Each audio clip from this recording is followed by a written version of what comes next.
Toomas Pauri autorisaade. Tere, head Kagu Raadio kuulajad, edukat ja tegusat aastat teile kõigile ja mis on juhtunud, talv on meile kohaldunud ja see on nii huvitav, et lund on kõikjal rinnuni, no päris vast ei ole, aga mõnes kohas võib olla, saab suusatada, kelgutada ja isegi järvedel ja tiikidel on jää peal üle 10 sentimeetri, need saab ka uisutada, need ilus igati talv. Aga meie alustame siit saadet ja minu tänaseks saatekülaliseks on Valgamaa mees Raivo Paala. No tere Raivo! Tere Toomas! Sa oled küll mul siin saates käinud, aga kõigepealt räägi natuke iseendast, sa oled väga haritud mees ja palju koolis käinud, palju vaeva näinud, suuri tegusid teinud, et ole hea, tutvusta ennast, aga mitte väga palju. Tund aega kestab meil saade. Ega endast ongi niimoodi raske rääkida. Ega me ju tegelikult ei ole need, kes me oleme ja me oleme need, kes me ei ole. See on see klassikaline filosoofia.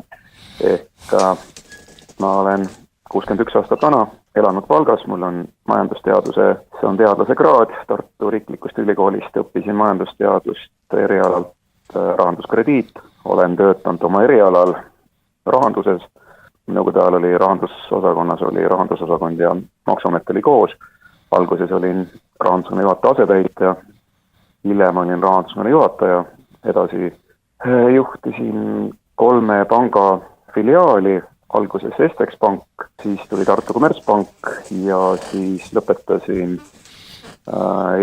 Eesti tööstuse ehituskommertsia Valga filiaali juhatajana ja sellest edasi ilmselt 93-94 olen olnud ettevõtja. Aga põhiliselt mind huvitab rohkem ikkagi teadus, sellepärast, et lisaks kõigele muule on mul alati olnud ajaloo huvi ja just ajalooõpikud näitavad meile tihti, et see, mida sulle täna räägitakse, ei pruugi vastata tõele see, mismoodi asjad olid. Ehk üks iidoleid, Herbert Simon, kes sai ka 78. aastal majandusteaduses, Nobeli majanduspreemia, ehk ta oli majanduspreemia laureaat, tema võttis kasutusele sellise mõiste nagu piiratud ratsionalism, ehk et me oleme harjunud inimestena arvama asju, aga tegelikult meie teadmised on piiratud ja teda just Nõukogude Liidus tsiteeriti tänu sellele, et kui 60 ja 70 nii-öelda rehabiliteeriti siis ka küberneetikas piiratud ratsionalism ei ole kindlasti see esimene valik. Ja see ongi põhiliselt mu elu olnud ja sellel nii-öelda teel käimine ei ole kerge, aga nagu ütles ka Jaan Peegel, et ega kuskil pole kirjas, et elu peab olema kerge. Ja elu ongi absurd ja sellega tuleb leppida, sest elu ei ole kunagi disainitud mugavuseks. Lapsi on 2. Eelmine kord, kui ma kevadel rääkisin, siis ma sain 3-kordseks, 3. korda sain vanaisaks ja täna nüüd ootame jälle uut uudist, et ilmavalgust peaks nägema mul ka pojatütar Vanessa, et aastad lähevad aina huvitavamaks. Et ega mulle vist vanaisa roll meeldibki rohkem kui isa roll, et vähem vaeva ja rohkem naudingut. Selge. Sina oled väga palju tegelenud ühe asjaga, millest sa saad kohe rääkima hakata, aga ma küsin su käest väga lihtsalt. Kas Eestis on maavarasid, mis võivad meid õnnelikuks teha ja rikkuse majja tuua? Jah, sa lähed kohe nii filosoofiliseks, et anna mulle siis 2 tundi järgmist saateaega. Tähendab, et Eestis on maavarad, sellest piisab, kui oled läbinud algkooli, loodusteadused, Eestis on tõesti maavarad olemas, et seda teab 5. klassi õpilane juba ja kõige suurem maavara meil lisaks turbale ja lubjakivile ja metsale ja veele, põhjaveele on meil põlevkivi. Aga nüüd läheb keerulisemaks sellepärast, et inimesed arvavad, et põlevkivi on niisugune lihtsalt üks, fosforiidi unustasin, aga põlevkivi jaguneb ise veel 2 liiki. Üks on kukersiid, millest meil toodetakse põlevkiviõli ja millest meil tuleb siis Auverest ja teistest suurematest elektrijaamadest elekter seinapistikutesse ja mujale, aga meil on kõige suurem osa põlevkivist on kraptoliit, argiliit, mida on 60-70 miljardit tonni. Ja kui nüüd vaadata, kui lihtsalt vaadata maavarasid, kui teoreetiliselt, mida nad sisaldavad, et siis siin lähevad arvud natukene ulmelisteks. See, et meil on maavarad, milles on hästi palju rikkust, jah, see on tõsi, see, kas ta nüüd meid õnnelikuks teeb, seda ma ei oska öelda, sellepärast, et õnnelik saab olla inimene, ma ei tea, kuidas rahvas saab olla õnnelik, sest see ei ole nagu homogeenne. Aga kui sa küsid, et kas me saaksime rikkaks, siis tõenäoliselt oleksime me kõige rikkam riik üldse inimese kohta maailmas ja näiteks tooksin näitena, et kui arvestades selliseid poliitilisi narratiive, mis meil kehtivad, siis näiteks kui kõik Eestimaa elanikud paneksid endale kuldhambad suhu, siis sellest kullast, mis meil sisaldub argiliidis, selleks kulub ainult 0,01 või 0,03%. Ehk meil see ilus Eestimaa armas rahvalaul, et meil ei kasva palmid ja seedrid ja ei hõbedat ega kulda leidume maal, see on nüüd teaduslikult faktiväitena ümber lükatav. Meil leidub väga palju maavarasid, millel on juba täna väga suur väärtus ja arvestades seda, mis lähema 25 aasta jooksul majandust ees ootab, siis selle väärtus aina kasvab. Mainisid ühte ainet, mis mulle hästi meelde jäänud, et kui seda hakata tootma, siis kuidas seda toota ja milles see väljendub tema see väärtus? Sa mõtled seda, mis on täna üldteada, sa mõtled uraani, mis on meile graptoliitargiliidis. Graptoliitargiliidis on uraani kuskil 100 ppm keskmisel. Tavainimesele see ei ütle, aga lihtsalt et arvestatavalt või arusaadavalt see tähendab, et igas tonnis argiliidis on 100 grammi uraani. See tähendab seda, et ta tänastest arusaamistest, mis tuginevad eilsetele teadmistele, siis enamik inimesi ütleb, et seda ei tasu kaevandada. Aga kui me võtame keskmiselt 100 grammi tonnist, siis 60 miljardist tonnist me saaksime uraani maavarasid Eestis teoreetiliselt 6 miljonit tonni. Lihtsalt jälle võrdlus, et maailmas on täna teadaolevad uraanivarud, tähendab, neid on rohkem, aga seda, mida arvestustes aluseks võetakse, seda on siis 8 miljonit tonni uraani. Nii et võrdleme, et maailmas on täna arvestuslikult 8 miljonit tonni uraani, millest enamus on Kasahstan, Kanada ja Austraalia, samuti vist Namibia, Venemaa ka ja Niger. Aga Eestis on 6 miljonit, ehk siis valdav osa. Kahjuks seda 6 miljonit ei ole praegu arvestatud 8 miljoni sisse või ka õnneks. Ehk siis, kui me võtaksime nüüd Eesti maavaradeks 6 miljonit tonni uraani, siis me kindlasti oleme üks uraanirikkamaid riike. Nüüd see, mis on inimeste jaoks on uraan, on küllaltki arusaamatu asi. Ta on, kui sa ütled, et mingi asi on radioaktiivne, siis inimestel tekib kohe hirm. Aga kui hakkad natukene edasi uurima, tuleb välja, et ega inimesed ei teagi, mis on radioaktiivsus. Kas ta on radioaktiivne, tähendab, et kas ta on aktiivselt, ehk bekerellides mõõdetav, või siis me räägiksime siivertites, ehk doosidena. Ehk näiteks inimese sees, meie sees on ka radioaktiivseid aineid. See on kaaliumisotoop, on K40, tema poolestusaeg on 1,25 miljardit aastat, nii et põhimõtteliselt meie oma elueas ei näe selle poolestumist ja see radioaktiivne kiirgus, üks bekerell tähendab seda, et tema radioaktiivne lagunemine toimub 1 sekundis.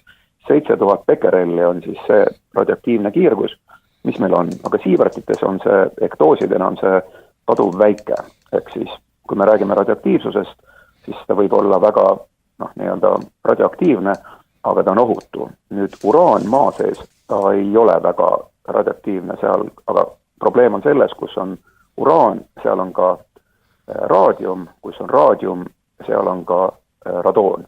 Ehk see maavara ei ole kõige lihtsam, aga nagu ma ütlesingi, et elu ei peagi olema lihtne, aga see ei tähenda seda, et see ei tasu ennast ära ja sellega tuleks tegeleda. Ka mind selle asja juures sügavalt kummastab, et mitte öelda häirib, on see, et meil inimesed tegelikult ei tea meie rikkusest. Et ma korra segana, millest see on tulnud, et meil on nii palju teadusasutusi, meil peaks kõik need teada olema, sest Eesti nii väike riik, et võrreldes teiste riigiga, vanasti öeldi nagu kirbusitt, et kas ei taheta või ei ole huvi? No see, et Eesti NSV Liidus oli strateegiline riik, kus oli strateegilised reservid maavaradena ja üks selleks oligi uraan. Lihtsalt noorem põlvkond ei tea, aga NSV Liidu esimene tuumapomm on ehitatud Sillamäel ja kaevandatud ja rikastatud uraanist. Nii et me oleme kaevandanud uraani lihtsalt, et kui su tootmisvahenditeks on sirp ja vasar ja ainukene transpordivahend on hobune, siis ta tõesti ei ole kõige efektiivsem, aga arvestades, millised võimalused meil täna on, siis kindlasti tasuks juba täna, juba eile, oleksime pidanud sellega tegelema hakkama, sellepärast, et ma lihtsalt toon näite, et inimesed saaksid aru, millistest numbrid, nii-öelda rahalistes ühikutes mõõdetavast väärtusest käib üldse jutt. Kui me võtame praegult ainuüksi kraptolitargilid ehk põlevkivi ja lihtsalt tänapäeva hindades, puhtteoreetiliselt, võtame nüüd kogu selles põlevkivis olevate metallide ja keemiliste elementide koguse, korrutame see läbi maailmaturu hinnaga, et see kõlab ulmelisena, see kõlab hullumeelsusena, aga see summa on kuskil 45 triljonit eurot. See tähendab seda, et me võiksime praegult kinni maksta Ameerika Ühendriikide riigivõla, mis on 33 triljonit dollarit ja meile jääks veel 12 triljonit eurot üle. Ja nüüd küsimus ongi selles, et kuidas seda teha. Ja võt siin on nüüd see koht, kui sa alguses küsisid, et kas seda teati. Ja loomulikult teati, pane Wikipediasse või pane kraptoliit, argiliit Google'isse ja need arvud on sealt kontrollitavad. Miks seda ei räägita?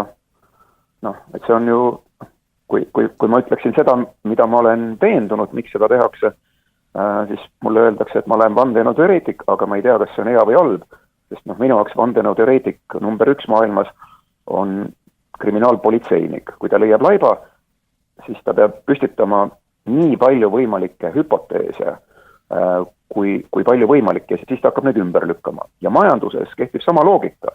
Et see Herbert Simoni piiratud ratsionalism on see, et me rahuldume teatud tasemel teadmistega, kui näiteks keegi ütleb sulle, et oi, ma tean küll, et see meil põlevkivis on uraani, aga see ei tasu ennast ära. Ja kui sa nüüd esitad talle nii-öelda sokratelise lentika järgi 2-3 küsimuse, miks sa nii arvad, millisel viisil või moel sa kavatsed seda kaevandada, siis ega ta ei oskagi sulle vastata. Ja nagu reeglina lõpetad samamoodi nagu Sokrates, et kui ta tõestas ära, et jumalad sellisel kujul ja arvul pole olemas, vist tollel ajal Ateenas vist väideti on 300 jumalad, siis ta lõpetaski 399. aastal enne meie ajaarvamist sellega, et ta mõisteti surma ja ta pidi mürgipeekri tühjaks jooma, mida ka ta tegi. Et see väide, et kui sa tõestad inimestele ära, et nende teadmised on pinnapealsed ja tegelikult ei vastagi reaalsusele, siis tegelikult inimesed saavad sinu peale pahaseks. Sest kes tahab tunnistada, et ma ei olegi kõige targem inimene maailmas. Et meil näiteks igapäevaelust jälle ma ei taha hilkuda, aga põhimõtteliselt kui ma nüüd kuulen, et meil on kiirmõisavalitseja, et ühest noorerast sai põllumajandusministerist, ta on kuskilt loomaaias käinud, ta on näinud, millised loomad peaksid välja nägema, et kas me siis järgmiseks majandusministriks otsime kedagi tsirkusest, kui me oma silmaga näeme, et kuidas mustkunstnik võtab kübarast jänese välja, siis tegelikult loomakasvatuse saaks kui selle peale teha.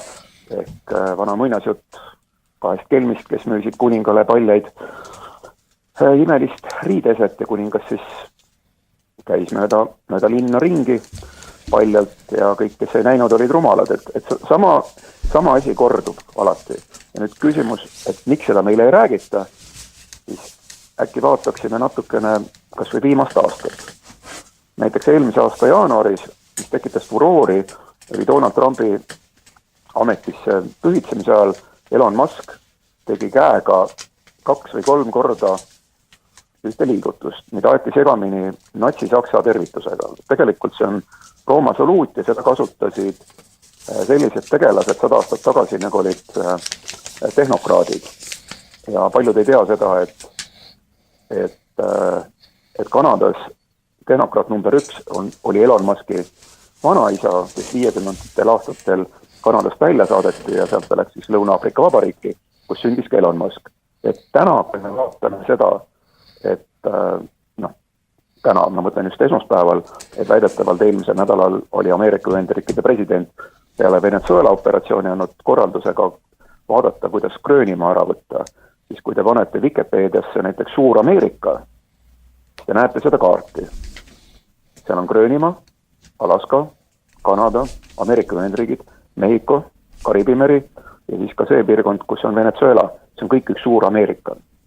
Ehk põhimõte on selles, et sa pead, kui sa midagi hakkad vaatama tuleviku peal, siis tunne natukene ajalugu ja vaata. Ja see küsimus on selles, miks meile seda ei räägita, sest minu sisemine veendumus ei ole mitte see, et käisin selgeltnägijate juures ja ütlesin, et vaata, miks meile seda ei räägita, vaid kui sa nüüd majandusteadlasena natukene uurid ja kui sa paned nii-öelda prognoosi sisse, mitte lineaarselt üks punkt A, vaid sa proovid vähemalt 3 või 4 erinevat tegurit vaadata, siis mina julgen küll öelda, et see on teadlik tegevus. Meil nii-öelda see, meie sinuga ehk matsirahvas ei tohigi teada, et meil on need maavarad olemas.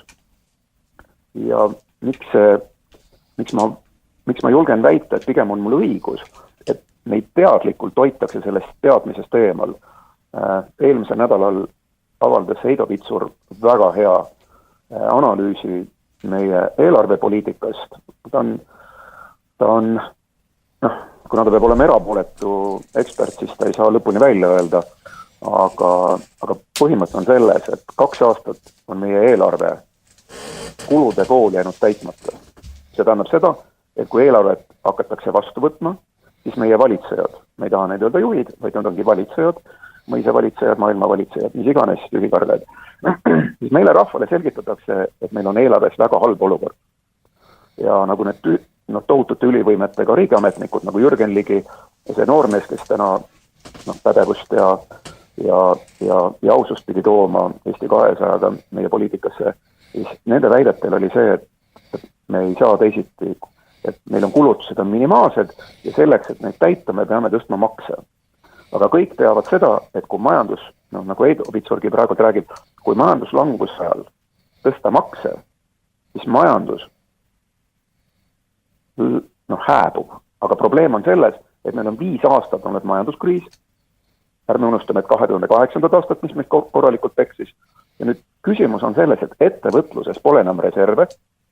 See tähendab seda, et nagu enamik juba ettevõtjad ütleb, et pool aastat veel pingutan ja siis viskan käega, et ei ka minust ole enam ettevõtjad. Aga mida see tähendab? See tähendab seda, et kaob ära tööstus, tootmine, tekib tööpuudus, tekib mega suur surve sotsiaaltoetustele, riik enam ei suuda oma kulusid katta, siis leitakse mingi skandaal.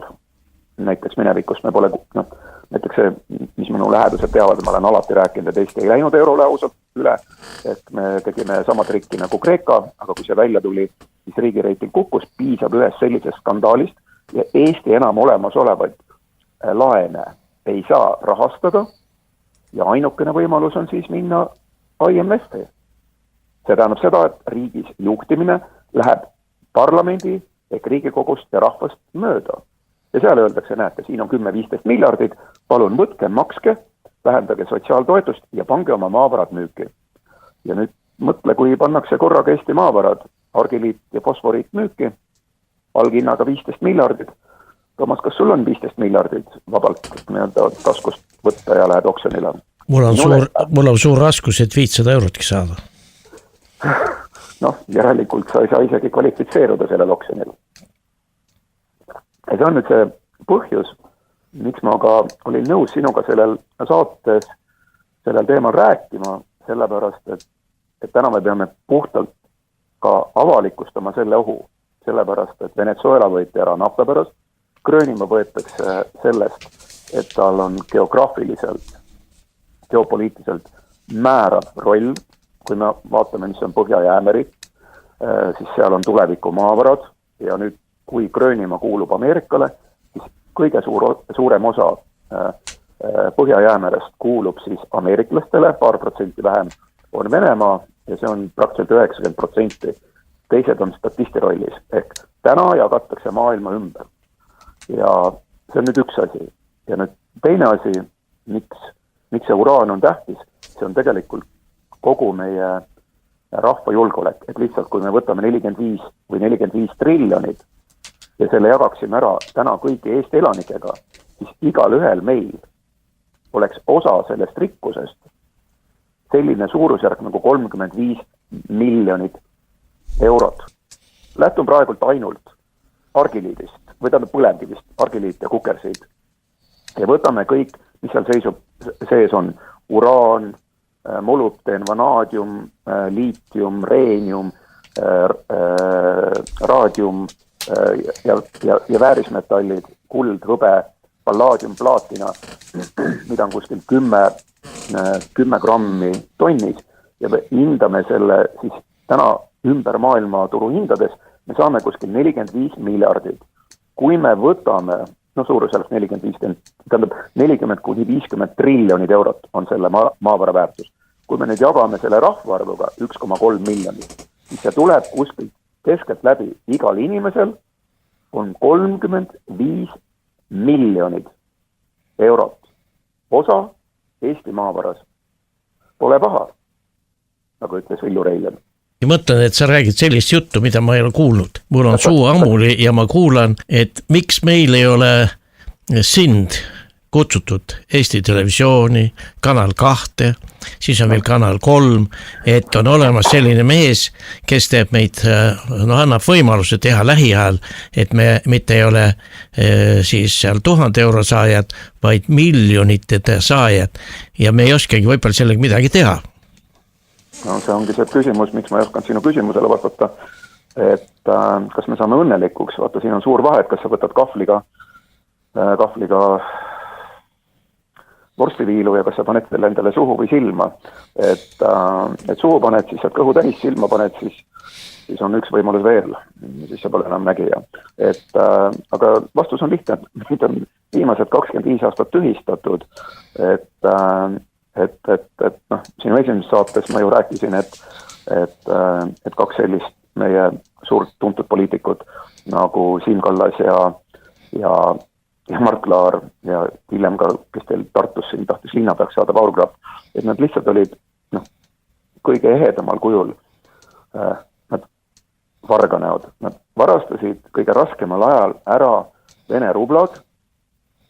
Ja see ei ole, nagu ma ütlesin, et ega ma ei karda, andke asi kohtusse, öelge, et ma solvasin ja see ongi kõige parem asi, et ka nemad peavad kohtus tõendama, et see niimoodi ei ole. Et see on faktipõhiselt tõendatav.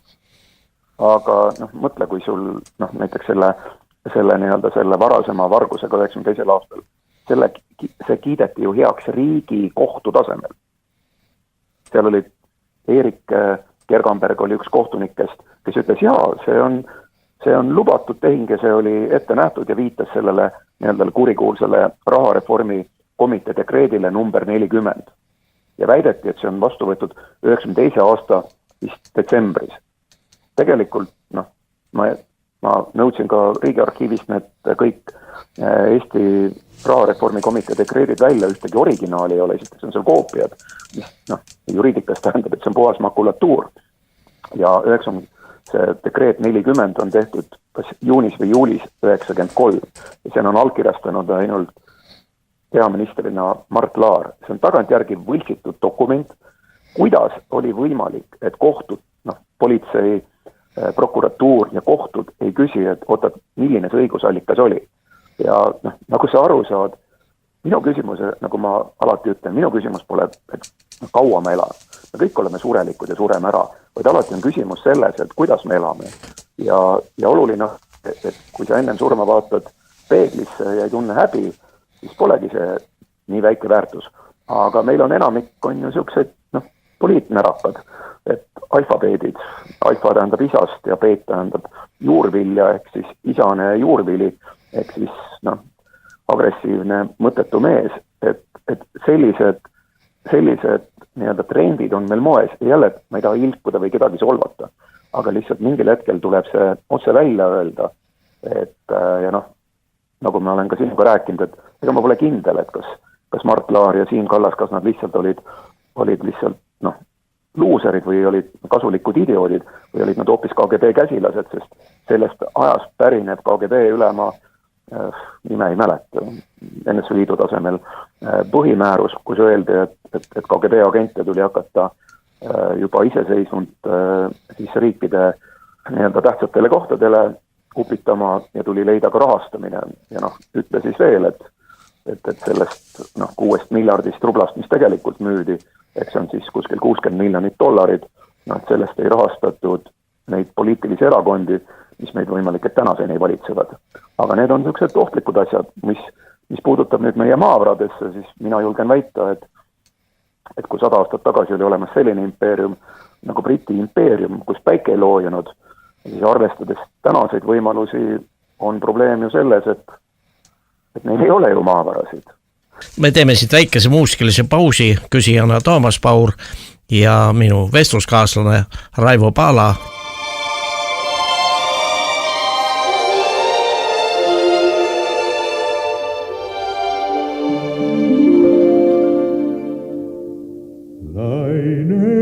Laine järel randa kandu,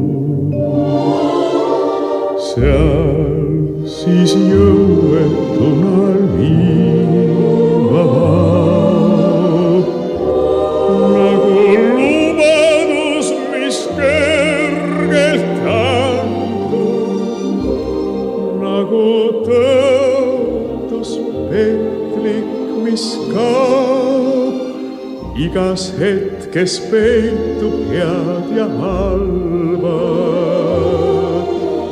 Seal, kus lõpeb, seal ka algab tee.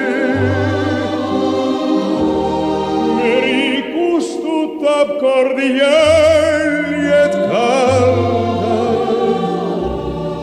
aga hinges püsivad need.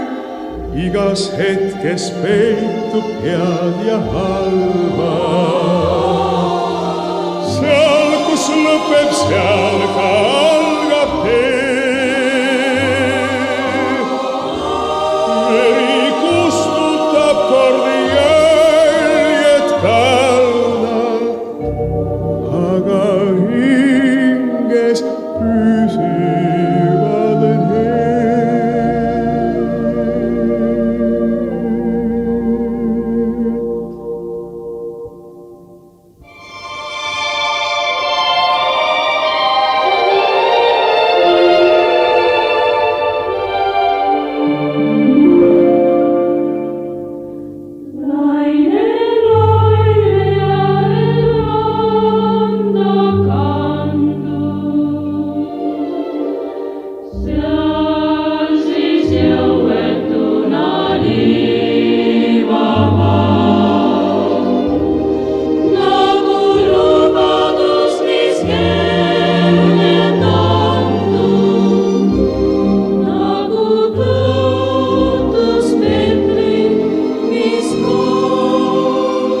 Igas hetkes peitub head ja halba. Seal, kus lõpeb, seal ka algab tee. Meri kustutab kord jäljed kaldal, aga hinges püsivad need. Igas hetkes peitub head ja halba. Seal, kus lõpeb, seal ka algab tee. Meri kustutab kord jäljed kaldal, aga hinges püsivad.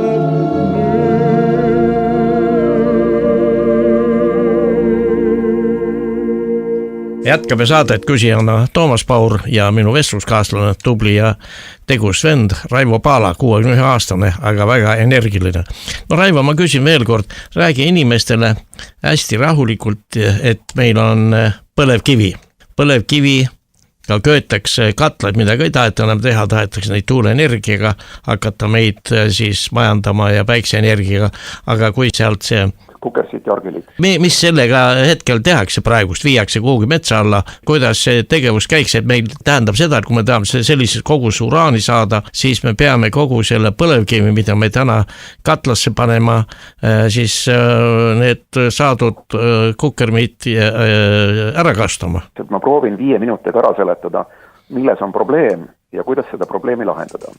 See tähendab seda, et sa oled põllumees olnud. Sa tead, et kui võtta seemned, tomat, porgand, köömes ja sinna panna sisse natukene ristikud ja teravilja ja see korraga maha külvata, siis head saaki sügisel loota pole.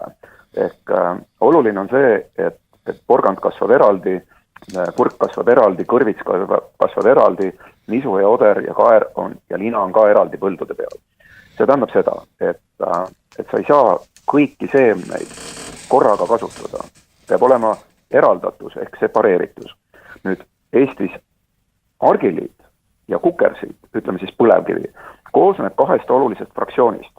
Üks on orgaanika, see on siis see kõik meie esivanemad, kes on ära kõdunenud, taimed, loomad, meie vanemad ja dinosaurused, kes siin elasid 1000 aastat tagasi. Ja teine on mineraalosa, ehk siis kuhu meil jäävad siis väärismetallid ja kõike muud. Nüüd probleem on see, et kui me paneme kõik selle ahju, see on täpselt nagu kui põletada lihtsalt puhast toornaftat, siis see kasutegur on seal olematult väike ja me saame väga suure keskkonnareostuse. Ja nüüd Eesti põlevkiviga tehaksegi suhteliselt sarnast asja, kui lihtsalt panedki, hakkadki toornaftaga omal ahju kütma. Nüüd probleem on selles, et kui meil tootmisvahenditeks oleksid ainult sirp ja vasar, siis seda eraldamist on väga raske teha.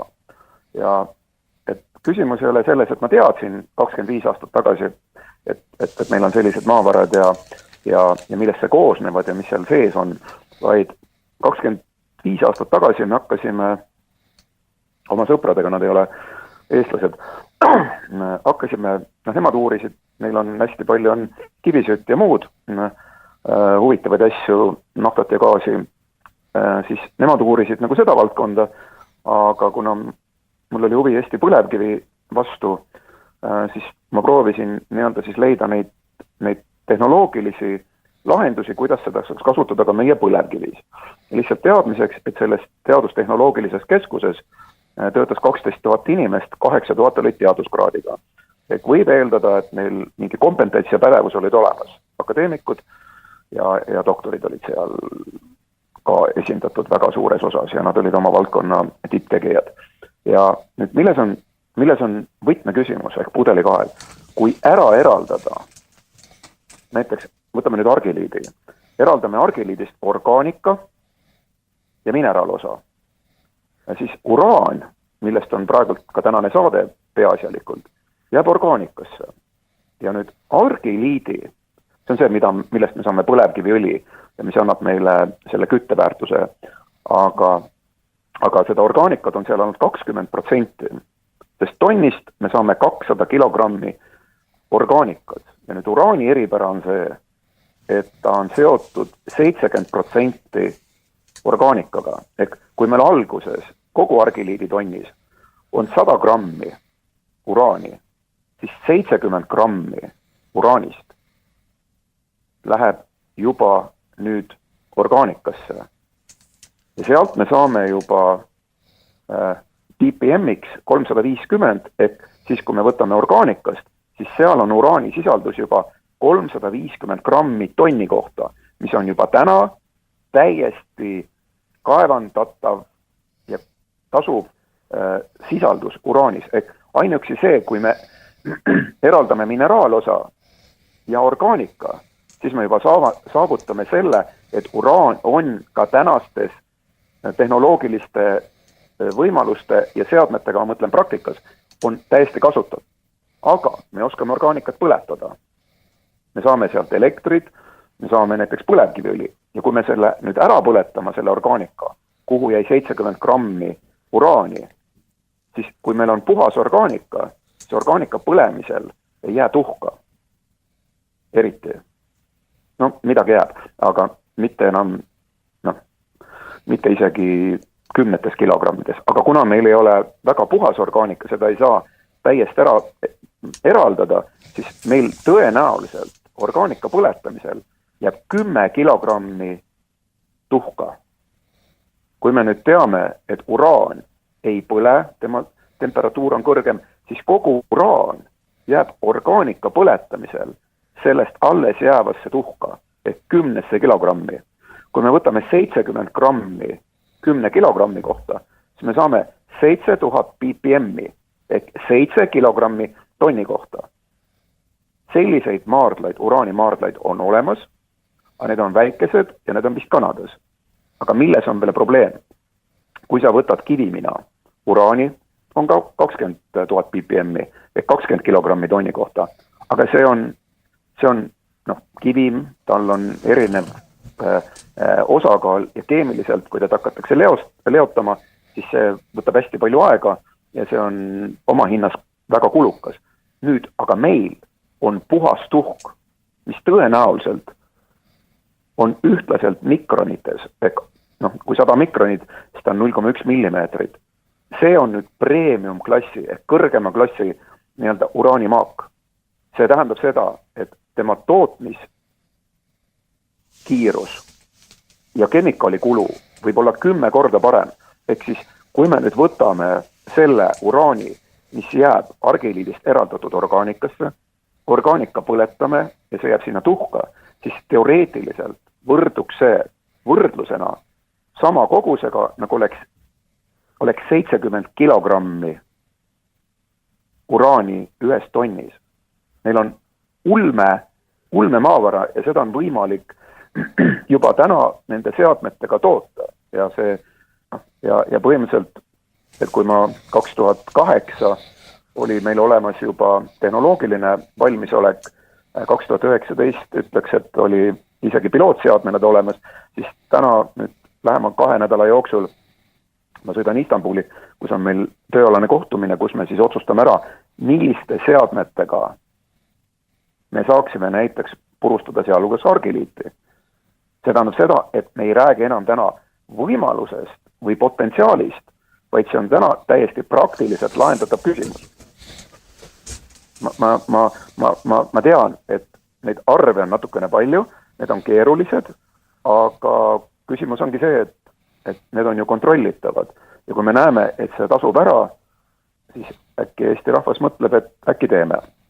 Ma segan siin natukene, et meie tänased valitsejad, reform, siis Eesti 200 on leidnud, et põlevkivi on ajast ja arust ja teda ei ole mõtet enam kaevandada ega temaga katlaid kütta ehk ressurssi raisata, vaid selleks on paremad tuulegeneraatorid, päikesepatareid, et kas nemad ei ole asjaga kursis, teevad seda rumalusest, kui me seda põlevkivi ei katlast läbi ei lase, siis me seda alterniiti ei saa ju.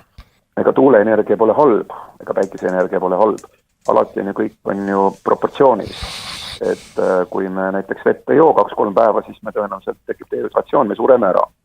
Ja isegi kui tekib dehüdratsioon, see vett jood ikka sured ära, sest organism ei võtta vastu. Et kõik on suhteline. See tähendab seda, et kui me lihtsalt seda võtame, kaevandame põlevkivi, kaevandused jätame nii, nagu nad on. Ehk pigem on see nagu kuumaastik, me ei taasta seda, siis me paneme selle lihtsalt ahju, reostame keskkonda ja saame nii-öelda siis jäänukid põlevkiviõli, mis on tegelikult ta ei ole kvaliteetne toode ja siis kui me veel toodame sellisel kujul elektrid, makstes CO2, siis tõesti see ei tasu ära aga miks see nii on? Mul on selline tunne, et meile tahetakse rahvana tekitadagi mulje, et kui me tahame põlevkivi kasutada või keegi ütleb, et kulge taga äkki kasutame põlevkivi sealhulgas argiliiti, siis kõik inimesed vaatavad talle otsa, et mina olengi selles süüdi, et maailm on ära reostatud, et jälle, et joo ära 10 liitrit vett, sa tõenäoliselt sured ära. Et ma ei soovita seda teha, kindlasti 99%, et sa sured ära. Et see ongi, et mitte, et kas põlevkivi on hea või halb, et küsimus on, mida me sellega teeme. Et kui sa paned, ilma soolata sööki teha, ei ole maitsev, aga kui sa paned sinna lihatüki peale kilo soola, siis see ka pole maitsev. Et küsimus ongi selles, et mida me sellega teeme. Aga Toomas, kui sa lubad, ma seletan ühe praktilisema näite varal ära, et me saaksime aru, täna on see kõik, et inimene, see, kes seda saadet kuulab, hulluks läheb. Ta ei suuda mõista, 45 triljonit ja talle kutsutakse kiirabi välja, sest see on eestlase jaoks nii hoomamatu suurus, aga see on reaalselt kontrollitavalt täna olemas. Nüüd küsimus on selles, et lihtsalt prognoosid, et 1903. aastal näiteks, mis oli Virginia hoiupank teatas, et nii-öelda siis ikkagi transport ja töövahend on hobune, auto on moeröögatus. Mingid tegelased väitsid, et elekter on moeröögatus. Näiteks Paul Krugman, kes siis erinevalt siis Herbert Simonist, kes sai 78. aastal Nobeli majanduspreemia laureaatiks, siis Paul Krugman sai selle vist 2008, ehk natukene hiljem. Aga Paul Krugman näiteks 98. aastal ütles, et 2005. aastaks on selge, et internetil on mõju majandusele sama suur nagu faksiaparaadil. Täiksis. Ja nüüd toon ühe näite. Ma räägin nüüd sellest, et me täna oleme elektriajastus. Lihtsalt, et teadmiseks uraan ja näiteks diisel. 1 kilogramm uraani, ma mõtlen uraani isotoopi 235, selles nii-öelda seda primaarenergiat, kui seda võrrelda diisliga, kus on 10 kilovatt-tundi, siis uraani isotoop võrdub nagu 22 miljonit liitrit diislid. Ja meil on seda 6 miljonit tonni. Et kui me kasutaksime oma uraani nüüd tulevikus oma energiavajaduseks, ma ei mõtle elekter, ma mõtlen transport, kütus, meil piisaks sellest 10 000 aastaks ja jääks ülegi. Kui me võtame tänaseid vajadusi, ütleme siis mingi 30 teravatt-tundi aastas on kogu meie energiavajadus, elektrivajadus on 9 teravatt-tundi aastas. Ehk, Toomas, vaata,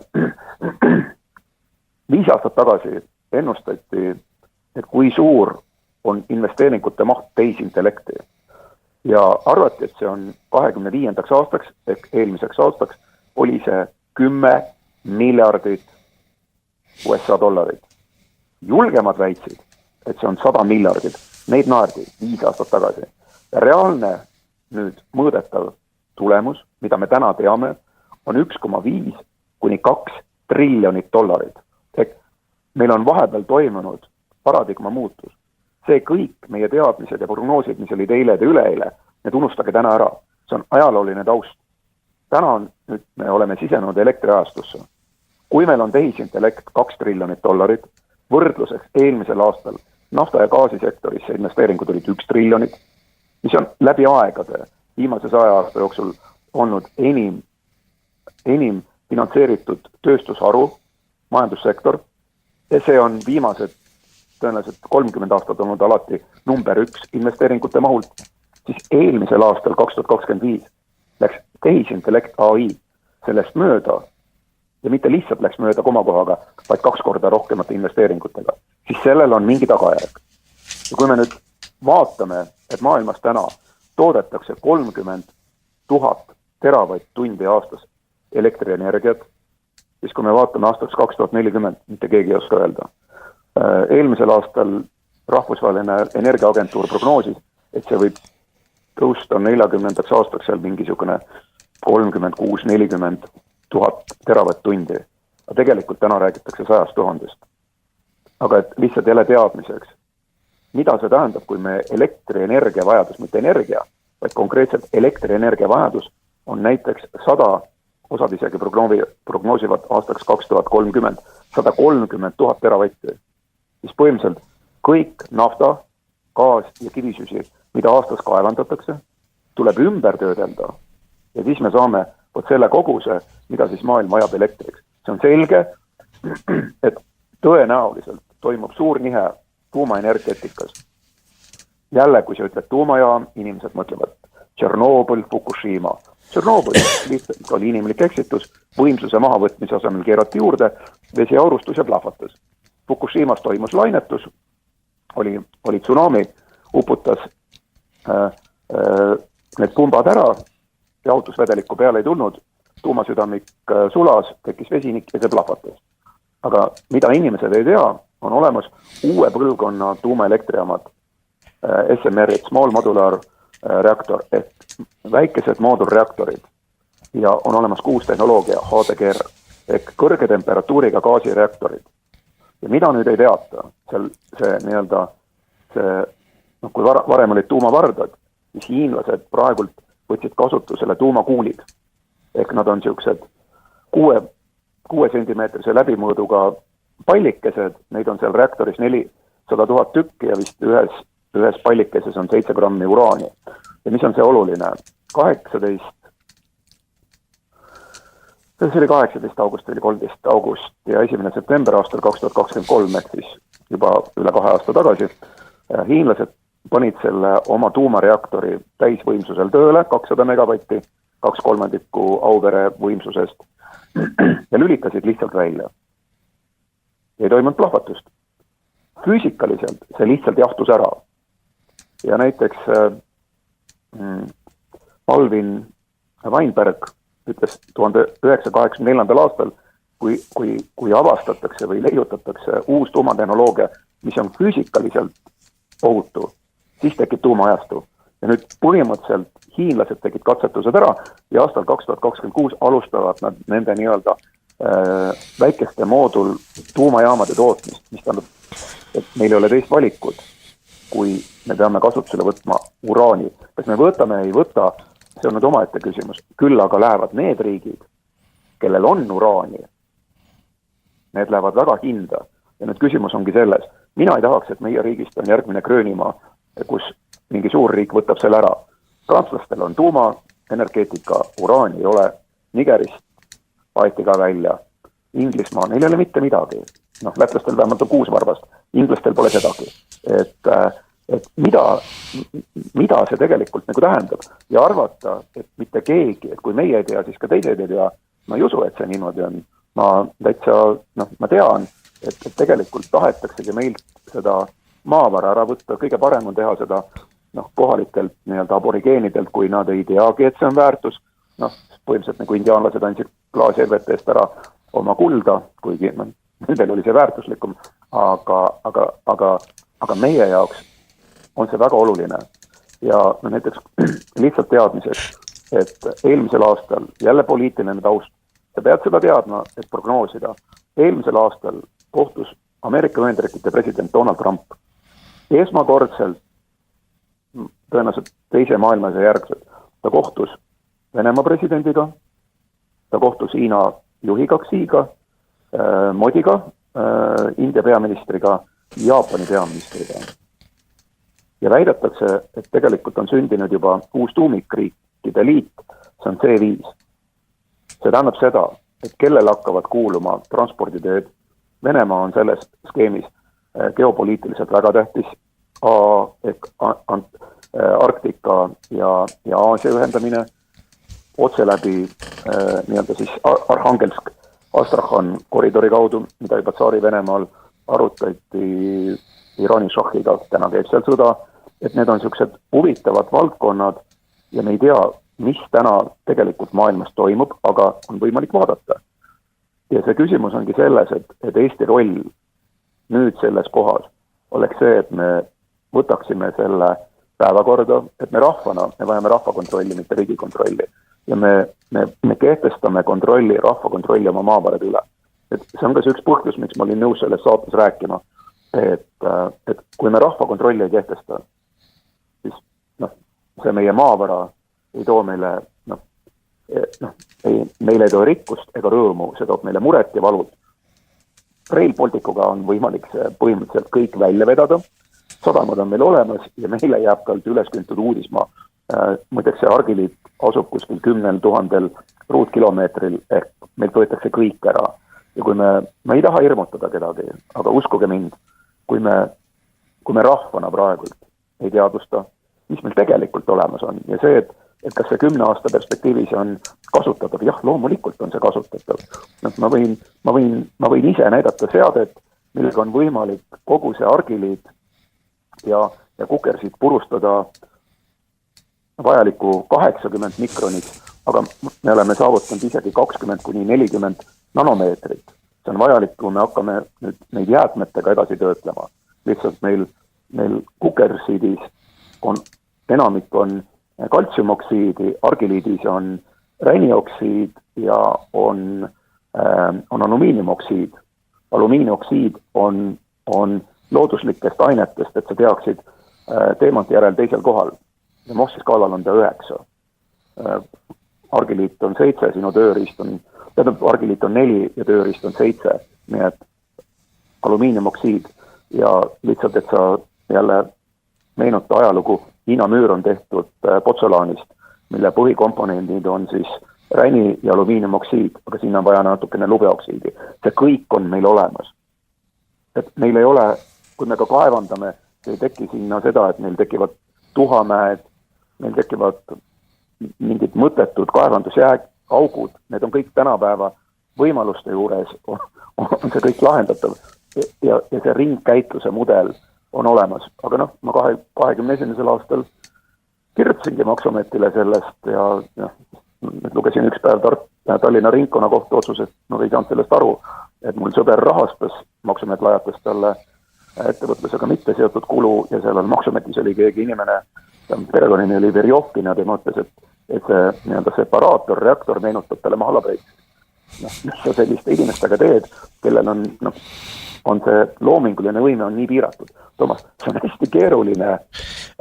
Raivo, meie aeg hakkab otsa saama ja sa räägid nii huvitavalt ja nii keeruliselt, aga ma küsin viimase küsimusena, et meil on täna olemas valitsus, mida juhib Kristen Michal ja kuhu kuulub siis Reform ja Eesti 200, aga ma küsin, aga meil on ju Teaduste Akadeemia, kes peaks neid asju teadma, kui ütlen valitsus tõesti ei tea, neil on nii palju neid muid muresid, aga Teaduste Akadeemia peaks sellest ju kõigest teha, mitte üksi ainult Raivo Paala.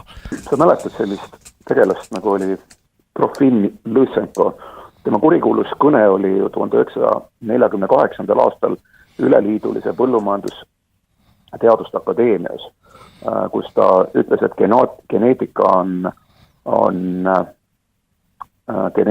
on kodanlik igand ja just lähtudes marksismi-leninismi dialektikast ja tänu temale Nõukogude Liidus 40. aastal arreteeriti Nikolai Vavilov, ta on Nõukogude Liidu geneetika raja ja ta 43. aastal suri ka vanglas nälga, et küsimus on ju selles, et selles üleliidulise põllumajandusakadeemia, põllumajandusteaduste akadeemias olid ka akadeemikud, aga kui see Trofim Lõsenko, seda kutsuti ka lõsenkismiks, kui see ütles, et geneetikat pole olemas ja seltsimees Stalin on tema seisukohtadega nõus, siis kogu akadeemia sellel erakorralisel istungil hääletas Lõsenko poolt. Tähendab, Toomas, vaata, Eesti rahvas teab, et kes maksab, see tellib muusika. Ütle mulle Teaduste Akadeemia, et kas ta on ise majandav või ta sõltub valitsusest? Mina ei tea. No loomulikult ta on riiklikult rahastatav ja need teadlased, kes tulevad välja nende uute võimalustega, neid lihtsalt ei lasta uurida, et kogu teadusajalugu kubiseb nendest, et vist 2007. aastal Jaapanis oli vesinikuauto, valasitki vee sisse, ta sõiteski koha peal töödelti vesinikuks, et talle tõsteti üles, tehti rahastamine, siis täpselt nagu Teslal, ta oskas juba siis elektrit juhtida ilma vasktraatideta, aga JP Morgan arvas, et sealt kaob ju äri ära ja lammutati ka see torn maha. et see ei ole niisama lihtne, aga et küsimus ei olegi, ega meil ei ole vaja teaduste akadeemiaga, teadus on olemas, me oskame neid separeerida. Toomas, kui sa lubad, ma pöördun Eesti rahva poole. Eesti rahvas, kui te ei tee oma nii-öelda rahvakontrolli. Unustage ära partei, tehke rahvaliikumine, kas või valimisliitude tasemel, otsustame ise. Meie maavarasid ei tohi pantida, neid ei tohi panna oksjonile ja meie kui kõrgem võimukandja oma riigis. Kui me seda ei tee, siis me väärimegi oma saatust ja nii nagu elektrasaatus on lein, toob ka see rikkus meile pigem häda ja viletsust. Kui me käitume korralikult, kui me olemegi nagu 7 venda, hoiame kokku, parteid ei ole tänapäeval enam lahendus, küll aga rahvaliikumised. Ega ükski partei poleks ka nõukogude ajal meid nii-öelda vabaks teinud. See oli rahvaliikumine, rahvarinne oli siis, meie vastu oli interrinne ja ainult rahvaliikumised, aga meil peaks olema üks eesmärk, mille poole liikuda, see ongi see täna, et kuidas majandada ära meie maavarasid. Ja niimoodi, et sinna jääks üles küntud uismaa või kuumaastik, et me ei reosta oma põhjavett, oma pinnast ja nii edasi. Ja see õnneks nii tehnoloogiliselt kui seadmetega ja praktiliselt on täna juba olemas. Ja ma ei kujuta ette, kui meil nii-öelda välispoliitika tõmbaks natukene tagasi, et kui me haugume siin Hiina ja Venemaaga, aga millegipärast selles kohas, kus Ameerika Ühendriigid ründavad Venezuelad, meile öeldakse ilusti, et see pole see koht, kus me peaksime nutma Maduro pärast. Ei. Ja kui nüüd Trump võtab ära Gröönimaa, aga tõenäoliselt ta võtab, mis sa arvad, kas meie välispoliitika teeb mingi piuksugiga? Eks midagi räägitakse, aga sellega lepitakse. Ja küsimus ongi selles, et kui me teame, et meil on sellised maavarad ja me teame, et ka nemad teavad, kellel on seda väga vaja, siis me oleme järgmised. Aga seda saab ära võtta riigilt, mitte rahvalt. See tähendab seda, et gröönlased, gröönimaalased, nad peavad ise olema sellega nõus. Jah, nad võivad ise seisvuda ja teha mingid muud asja, aga see on see kriitiline ajahetk ja see on ka üks põhjus, miks ma olin sellest nõus rääkima, sest kui sa tahad ennast lolliks teha, siis räägi argiliidist, räägi uraanist ja räägi sellest väärtusest. 45 triljonit ja kiirabibrigaad hullusärgiga tuleb välja. Aga Toomas, ma ei etsi, see on kontrollitav ja tõekriteerium on praktika, et vaatame aastal 2040 ja siis vaatame, kas uraan, kui täna maksab ta uraani tonn maksab 150 000, kas ta siis maksab 1 miljon ja teeme siis arvestused uuesti, näiteks 1970, 1980 nafta hind tõusis 10-kordselt, $2,7 $27 peale ja kui täna ennustatakse, et nafta hind läheb aastaks 2040 200 või 300 USA dollarit barrelit, siis loogiliselt tõuseb meil ka uraani hind, et see on see maavara, mis ei kaota väärtust, või vastupidi. Jah, aga see on uus asi, et kui me rahvana ei defineeri ennast, kes me oleme ja mis on meie eesmärk, et siis me olemegi hääbub rahvas. Kui me paneme endale õiged eesmärgid, see tähendab seda, et maavarad ei ole meil mitte eesmärk ja rikkus pole eesmärk, vaid see on vahend, et näiteks ju millega lõpetada, et mina küll tahaks, et aastaks 2050, kui maailmas on iga 4. inimene elab juba Afrikas, siis näiteks Eestis oleks juba 3 miljonit inimest, aga lihtsalt mitte, et nad on kuidagi olemas ja eksisteerivad, vaid me oleme haritud, me ei pea tegema enam tööd, sest teisintellekt teeb meie eest selle töö ära, aga see ei tähenda seda, et tööd ja näed vaeva, siis tuleb armastus. Ei, armastus tuleb teistpidi. Tööd ja vaeva tuleb ka teha, aga see ei ole see viis, mismoodi leida armastust. Nii, suur tänu sulle, Raivo Paala, tubli mees Valgamaast. Sa harisid meid väga tugevasti, kas me kõik aru saime. Järelikult teeme teinekord veel kordus esinemise, midagi ei ole teha. Inimesed peavad sellega harjuma ja küll nad siis võtavad komaks. Need suur tänu sulle ja su perele. Aitäh! Aitäh sulle, Toomas! Toomas Pauri autorisaade.